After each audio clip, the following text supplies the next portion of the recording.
ಆತ್ಮೀಯ ಬಂಧುಗಳೇ, ಹರೇ ಕೃಷ್ಣ. ಭಗವದ್ಗೀತೆ ಅಂದರೆ ಏನು? ಭಗವಂತ ಸ್ವಯಂ ಹೇಳಿರುವಂತಹ ಗೀತೆ.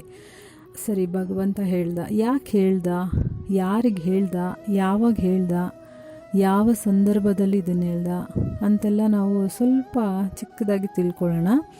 ಇದಕ್ಕೂ ಮುಂಚೆ ಇದನ್ನು ಈ ಹೇಳಬೇಕಾಗಿರೋ ಸಂದರ್ಭ ಇದೆಯಲ್ಲ, ಅದು ತುಂಬ ಮುಖ್ಯ ಆಗುತ್ತೆ. ಅದರ ಹಿನ್ನೆಲೆಯನ್ನು ನಾವು ತಿಳ್ಕೊಂಡಾಗ ನಮಗೆ ಅರ್ಥ ಮಾಡ್ಕೊಳ್ಳೋದಕ್ಕೆ ಇನ್ನೂ ಈಸಿ ಆಗುತ್ತೆ. ಸೊ ಅದಕ್ಕೆ ಒಂದು ಚಿಕ್ಕದಾಗಿ ಹಿನ್ನೆಲೆ ತಿಳ್ಕೊಳ್ಳೋಣ. ಮೊದಲಿಗೆ ಏನಂದರೆ, ಪಾಂಡವರು ಕೌರವರು ಏನಪ್ಪ ಎಲ್ಲರಿಗೂ ಗೊತ್ತಿರೋವಂಥ ವಿಷಯನೇ. ಪಾಂಡವರು ಕೌರವರು ಯಾರು ಅಂತ, ಇಬ್ಬರು ಅಣ್ಣ ತಮ್ಮಂದರು. ಯಾರು? ಪಾಂಡು ಮತ್ತು ಧೃತರಾಷ್ಟ್ರ. ಇವರ ಮಕ್ಕಳು, ಪಾಂಡುವಿನ ಮಕ್ಕಳು ಪಾಂಡವರು ಮತ್ತು ಧೃತರಾಷ್ಟ್ರನ ಮಕ್ಕಳು ಕೌರವರು. ಆಯಿತಾ? ಇದು ಸರ್ವೇ ಸಾಮಾನ್ಯವಾಗಿ ಎಲ್ಲರಿಗೂ ಗೊತ್ತಿರುವಂಥ ವಿಷಯ. ಇವರ ಇಬ್ಬರ ನಡುವೆ ಈಗ ಧೃತರಾಷ್ಟ್ರ ರಾಜ ಆಗಿರ್ತಾನೆ. ಪಾಂಡು ಸತ್ತೋದ್ಮೇಲೆ ಧೃತರಾಷ್ಟ್ರ ರಾಜ ಆಗಿರ್ತಾನೆ. ನ್ಯಾಯವಾಗಿ ನೋಡಿದ್ರೆ ಪಾಂಡುವಿನ ಮಕ್ಕಳು ಇದರಲ್ಲಿ ರಾಜ್ಯಭಾರವನ್ನು ಮಾಡಬೇಕಾಗಿ ಇರುತ್ತೆ. ಬಟ್ ಧೃತರಾಷ್ಟ್ರ ರಾಜ ಆಗಿರೋದ್ರಿಂದ ಅವನ ಮನಸ್ಸಲ್ಲಿ ಏನಿರುತ್ತೆ ಅಂದರೆ, ನನ್ನ ಮಕ್ಕಳೇ ರಾಜ್ಯಭಾರ ಮಾಡಬೇಕು, ಪಾಂಡುವಿನ ಮಕ್ಕಳು ರಾಜ್ಯಭಾರ ಮಾಡಬಾರ್ದು ಅನ್ನೋ ಒಂದು ಅವನ ವಿಚಾರ ಇರುತ್ತೆ. ಈ ವಿಷಯಕ್ಕೋಸ್ಕರನೇ ಇಬ್ಬರಲ್ಲೂ ಮನಸ್ತಾಪ ಉಂಟಾಗತ್ತೆ. ಕಡೇ ಪಕ್ಷ ಒಂದು 5 ಊರಾದರೂ ಪಾಂಡವರಿಗೋಸ್ಕರ ಕೊಡಲಿ ಅಂತ ಕೇಳ್ಕೊಳ್ತಾರೆ. ನಮಗೆ ಅಟ್ಲೀಸ್ಟ್ ಒಂದು 5 ಊರಾದರೂ ಕೊಡು ಸಾಕು ಅಂತ. ಅದನ್ನು ಕೊಡೋದಕ್ಕೆ ಒಪ್ಕೊಳ್ಳೋದಿಲ್ಲ ದುರ್ಯೋಧನ. ಆ ಸಮಯದಲ್ಲಿ ಅವನು ಹೇಳೋ ಒಂದು ವಿಚಾರ ಏನು ಅಂದರೆ, ಒಂದು ಸೂಜಿಯ ಮೊನೆಯಷ್ಟು ನಾನು ಜಾಗನ ಕೊಡೋದಿಲ್ಲ ಪಾಂಡವರಿಗೆ ಅಂತ ಹೇಳ್ತಾನೆ. ಈಗ ಪಾಂಡುವಿನ ಪಕ್ಷದಲ್ಲಿ ಕೃಷ್ಣ ಇರ್ತಾನೆ. ಅವನು ಹೇಳ್ತಾನೆ, ಧರ್ಮಕ್ಕೋಸ್ಕರ ನಾವು ಏನು ಬೇಕಾದರೂ ಮಾಡ್ಬೋದು ಅನ್ನೋದು ಆ ವಿಷಯ ಬರುತ್ತಲ್ಲಿ. ಆ ಸಂದರ್ಭದಲ್ಲಿ ಯುದ್ಧ ನಿರ್ಧಾರ ಆಗುತ್ತೆ, ಯುದ್ಧ ಮಾಡಬೇಕು ಅಂತಂದ್ಬಿಟ್ಟು. ಇವಾಗ ಯುದ್ಧ ಎಲ್ಲ ಸಜ್ಜಾಗಿದೆ, ಇನ್ನೇನು ಯುದ್ಧ ಮಾಡಬೇಕು. ಇವಾಗ ಯುದ್ಧ ಒಂದು ಕ್ಷೇತ್ರದಲ್ಲಿ, ಅದು ಎಲ್ಲಿ ಯುದ್ಧ ನಡೆಯುತ್ತೆ ಅಂದರೆ ಧರ್ಮ ಕ್ಷೇತ್ರದಲ್ಲಿ ಯುದ್ಧ ನಡೆಯುತ್ತೆ. ಆ ಧರ್ಮಕ್ಷೇತ್ರದಲ್ಲಿ ಯುದ್ಧ ಮಾಡುವ ಮುಂಚೆ ಪಾಂಡವರ ಸೈನ್ಯದವರು ಒಂದು ಕಡೆ ಇರ್ತಾರೆ, ಕೌರವರ ಸೈನ್ಯದವರು ಒಂದು ಕಡೆ ಇರ್ತಾರೆ. ಆವಾಗ ಅರ್ಜುನ ಏನು ಹೇಳ್ತಾನೆ, ಈ ರಥವನ್ನು ಮಧ್ಯದಲ್ಲಿ ನಿಲ್ಲಿಸು ಅಂತ ಹೇಳ್ತಾನೆ. ಯಾಕಂದರೆ ಫಸ್ಟು ಒಂದು ಸರಿ ನೋಡೋದಕ್ಕೆ ಹೇಗೆ ಇದೆ ಇದು, ಈ ರಣರಂಗ ಹೆಂಗಿದೆ, ಯಾರ್ಯಾರಿದ್ದಾರೆ ಏನು ಅಂತ ನೋಡಬೇಕಲ್ವಾ. ಅದಕ್ಕೋಸ್ಕರ ಅವನು ನಿಲ್ಲಿಸು ಅಂತ ಹೇಳ್ತಾನೆ. ಅಲ್ಲಿ ನಿಲ್ಲಿಸಿದಾಗ ತನ್ನ ಕಡೆಯವರೇ ಎಲ್ಲರೂ ಇಲ್ಲಿದ್ದಾರೆ ಅಂದರೆ, ತನ್ನ ಚಿಕ್ಕಪ್ಪ, ದೊಡ್ಡಪ್ಪಂದರು, ಮಕ್ಕಳು, ದಾಯಾದಿಗಳು, ಸ್ನೇಹಿತರು ಮತ್ತು ತಾತ, ಮುತ್ತಾತಂದರು ಎಲ್ಲ ಇರೋದನ್ನ ನೋಡಿಬಿಟ್ಟು, ನಮ್ಮ ಬಳಗದವರ ಜೊತೆನೇ ನಾವು ಯುದ್ಧ ಮಾಡಬೇಕಾ ಅನ್ನೋ ಒಂದು ಮನಸ್ಥಿತಿಗೆ ಅರ್ಜುನ ಬರ್ತಾನೆ. ಹೆಂಗಪ್ಪ ನಾನು ಇವ್ರ ಮೇಲೆ ಹೆಂಗೆ ಬಾಣ ಬಿಡಲಿ, ಇವ್ರನ್ನ ಹೇಗೆ ಕೊಲ್ಲಲಿ ಅನ್ನೋ ಒಂದು ಮನಸ್ಥಿತಿಗೆ ಬಂದು, ನನಗಾಗೋದಿಲ್ಲ, ನನ್ನವರನ್ನೇ ನಾನು ಕೊಲ್ಲಬೇಕು ಅಂದರೆ ನನ್ನ ಕೈಯಲ್ಲಿ ಆಗೋದಿಲ್ಲ, ನನಗೆ ಯುದ್ಧನೂ ಬೇಡ, ನನಗೇನೂ ಬೇಡ, ನಾನು ಬೇಕಾದರೆ ಹಾಗೆ ಇದ್ಬಿಡ್ತೀನಿ ಅಂತ ಹೇಳುವ ಸಂದರ್ಭದಲ್ಲಿ ಕೃಷ್ಣ ಅರ್ಜುನನಿಗೆ ಈ ಭಗವದ್ಗೀತೆಯನ್ನು ಉಪದೇಶ ಮಾಡ್ತಾನೆ. ಉಪದೇಶ ಅಂದರೆ ಏನು? ತಿಳುವಳಿಕೆ ಹೇಳುವಂಥದ್ದು. ಅವನಿಗೆ ಗೊತ್ತಿಲ್ಲದೆ ಇರುವಂತಹ ವಿಷಯಗಳನ್ನು ಅವನಿಗೆ ಮನದಟ್ಟು ಮಾಡಿಸ್ಕೊಡ್ತಾನೆ, ಅಂದರೆ ಅರ್ಥ ಮಾಡಿಸ್ತಾನೆ. ಈ ರೀತಿ ಅಲ್ಲಪ್ಪ, ಈ ರೀತಿ ಇರು ಅಂತಂದ್ಬಿಟ್ಟು.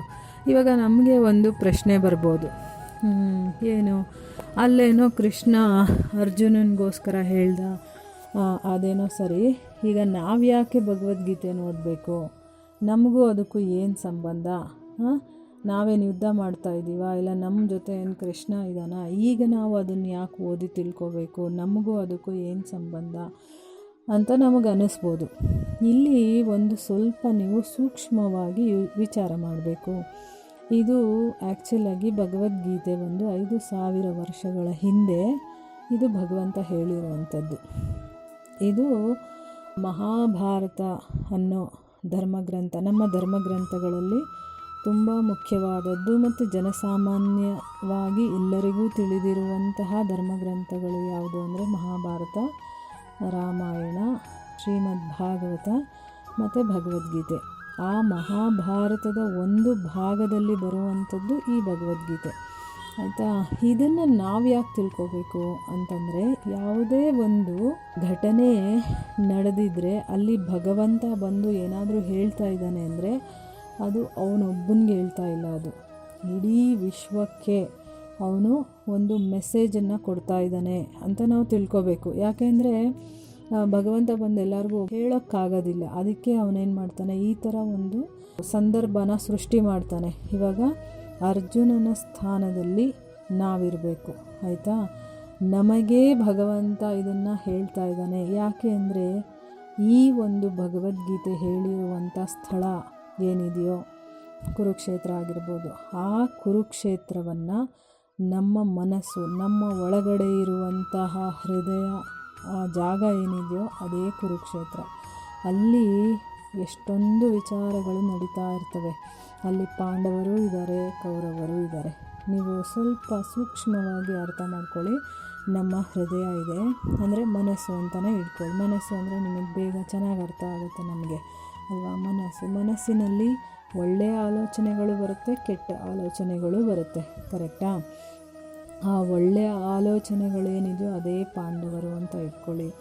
ಕೆಟ್ಟ ಆಲೋಚನೆಗಳು ಬರೋದು ಕೌರವರು ಅಂತ ಇಟ್ಕೊಳ್ಳಿ. ಈಗ ನಮ್ಮ ಜೀವನ ಏನಿದೆಯೋ, ನಾವು ನಡೆಸ್ತಾ ಇರೋ ಜೀವನ, ಇದು ಒಂದು ಕುರುಕ್ಷೇತ್ರನೇ.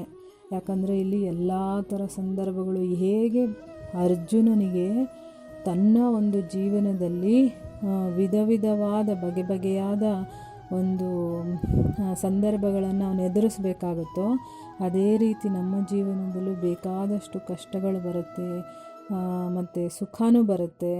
ಮತ್ತು ಕೆಲವೊಂದು ಸಂದರ್ಭದಲ್ಲಿ ನಾನು ಯಾವ ರೀತಿ ಸಜೆಷನ್ಸ್ ತೊಗೋಬೇಕು, ಡಿಸಿಷನ್ಸ್ ತೊಗೋಬೇಕು ಗೊತ್ತೇ ಆಗೋದಿಲ್ಲ. ಇದು ಮಾಡಿದ್ರೆ ಸರಿನಾ, ಅದು ಮಾಡಿದ್ರೆ ಸರಿನಾ, ನಮ್ಗೆ ದ್ವಂದ್ವ ಬಂದ್ಬಿಡುತ್ತೆ, ಗೊಂದಲಗಳಾಗ್ಬಿಡುತ್ತೆ. ಆ ಥರ ಸಂದರ್ಭನ ಪ್ರತಿಯೊಬ್ಬರೂ ನಾವು ಎದುರಿಸ್ತೀವಿ ತಾನೆ. ನಾನಂತೂ ತುಂಬ ಎದುರಿಸಿದ್ದೀನಪ್ಪ ಆ ಥರ. ನೀವು ಎದುರಿಸಿರ್ತೀರ ಆ ಥರ ಸಂದರ್ಭಗಳನ್ನು. ಇವಾಗ ಏನೋ ಒಂದು ಡಿಸಿಷನ್ ತೊಗೋಬೇಕಾಗಿರುತ್ತೆ, ಅದು ನಮಗೆ ಸರಿನೂ ಅನ್ನಿಸ್ತಾ ಇರುತ್ತೆ, ತಪ್ಪು ಅನ್ನಿಸ್ತಾ ಇರುತ್ತೆ. ಏನು ಮಾಡಲಿ ನಾನು ಇದನ್ನು ಈ ಥರ ನಾನು ಯೋಚನೆ ಮಾಡಿದ್ರೆ ಸರಿ ಹೋಗುತ್ತೋ ಇಲ್ವೋ, ಅಕಸ್ಮಾತ್ ನಾನು ತಗೊಳ್ತಾ ಇರೋ ನಿರ್ಧಾರ ತಪ್ಪೋ ಹೌದೋ ಅಲ್ವೋ, ಅವ್ರ ಬಗ್ಗೆ ನಾನು ತಿಳ್ಕೊಂಡಿರೋದು ಕರೆಕ್ಟೋ ಅಲ್ವೋ, ಈ ಥರ ದ್ವಂದ್ವಗಳು ಬರುತ್ತೆ. ಅಂಥ ಸಂದರ್ಭ ಬರುತ್ತೆ. ಕೆಲವೊಬ್ಬರಿಗಂತೂ ನಾನು ಬದುಕಿರಬೇಕೋ ಸತ್ತೋಗಬೇಕು ಅನ್ನಿಸ್ತಾ ಇರುತ್ತೆ. ಆಮೇಲೆ ಕೆಲವೊಬ್ಬರಿಗೆ ನಾನು ಅವ್ರಿಗೆ ಮೋಸ ಮಾಡ್ತಾ ಇದ್ದೀನೇನೋ, ನಾನು ಮಾಡ್ತಾ ಇರೋದು ಸರಿ ಅಂತ ನನಗೆ ಅನ್ನಿಸ್ತಾ ಇದೆ, ಆದರೆ ನಾನು ತಪ್ಪು ಮಾಡ್ತಾ ಇದ್ದೀನೇನೋ ಅಂತಲೂ ಅನಿಸುತ್ತೆ. ಈ ಥರ ದ್ವಂದ್ವಗಳು ಯಾವಾಗ ಬರುತ್ತೋ ಆ ಸಮಯದಲ್ಲಿ ನಮಗೆ ಬೇಕಾಗಿರುವಂಥ ಒಂದು ಗ್ರಂಥ ಅಂದರೆ ಈ ಭಗವದ್ಗೀತೆ. ಆ ದ್ವಂದ್ವಗಳಿಂದ ನಮ್ಮನ್ನು ಹೊರಗಡೆ ತೆಗಿತಾನೆ ಭಗವಂತ. ಅದಕ್ಕೋಸ್ಕರನೇ ಇಲ್ಲಿ ಅರ್ಜುನನ ಸ್ಥಾನದಲ್ಲಿ ನಮ್ಮನ್ನು ನಾವು ಇಟ್ಕೋಬೇಕಲ್ಲಿ. ನಾನೇ ಅರ್ಜುನ, ಇಲ್ಲಿ ಭಗವದ್ಗೀತೆ ಕೃಷ್ಣ ಅರ್ಜುನನಿಗಲ್ಲ ನನಗೆ ಹೇಳ್ತಾ ಇದ್ದಾನೆ ಅನ್ನೋದನ್ನು ನಾವಿಲ್ಲಿ ಅರ್ಥ ಮಾಡಿಕೊಂಡು ಭಗವದ್ಗೀತೆಯನ್ನು ಓದಬೇಕು. ಇವಾಗ ಸಂದರ್ಭ ಅರ್ಥ ಆಯ್ತಲ್ವ ನಿಮಗೆ? ಏನು ಅಂತಂದರೆ, ನಾನು ಅರ್ಜುನನ ಸ್ಥಾನದಲ್ಲಿದ್ದೀನಿ, ಈ ಭಗವದ್ಗೀತೆಯನ್ನು ನನಗೆ ಹೇಳ್ತಾ ಇದ್ದಾನೆ ಅಂತ ನಾವು ತಿಳ್ಕೋಬೇಕು. ಇಷ್ಟು ಇವತ್ತಿಗೆ ಸಾಕು. ಮುಂದಿನ ಸಂಚಿಕೆಯಲ್ಲಿ ನೋಡೋಣ. ಹರೇ ಕೃಷ್ಣ.